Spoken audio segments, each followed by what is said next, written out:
Senator Jon Tester isn't expecting a full vote on the Blackfoot Clearwater Stewardship Act until after the general election. And as KPAX's Dennis Bragg reports, the main focus right now is answering technical questions and getting the bill out of committee. This bill is not controversial. It should sail through. Quite frankly, it should have sailed through years ago. But with the current political climate, nothing is easy, and the BCSA is swimming upstream. If you support the bill, need to write into the congressional delegation saying, do what you can to push and move it forward. If I could get all the delegation on board with this, it would be passed a long time ago.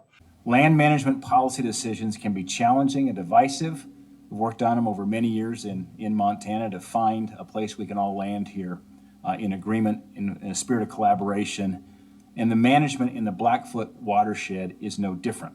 During last week's subcommittee hearing of the Senate Energy and Natural Resources Committee, Senator Daines expressed thanks for the people who've collaborated on the multi-use bill. But he and his colleagues also raised questions over issues like wildfire management and avalanche hazards on new snowmobile trails. What they basically said is any backcountry areas like that for snowmobiling, there is increased potential depending on different snow loads. Okay, but they didn't identify anything beyond that, anything specific to these circumstances? Not that I had in time for this hearing. Do you anticipate challenges to recreation as a result of this bill? From the folks that I've talked with, I think those are issues that we'd like to work with the committee on.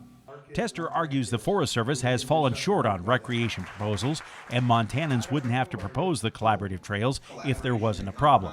But he says he's willing to help resolve those questions and believes 3 years is time enough to develop a trails plan. We're going to continue to fight.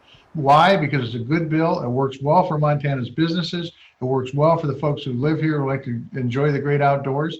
And it's next on my priority list to get done when it comes to issues that revolve around our national forests.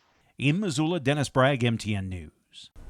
Senator Daines' staff tells us he believes the hearing brought to light some of the new concerns for community stakeholders, as well as potential safety and technical concerns from the Forest Service that should be addressed. But they say he's grateful for everyone's work on the collaborative and will continue to work with those involved to determine the best steps moving forward.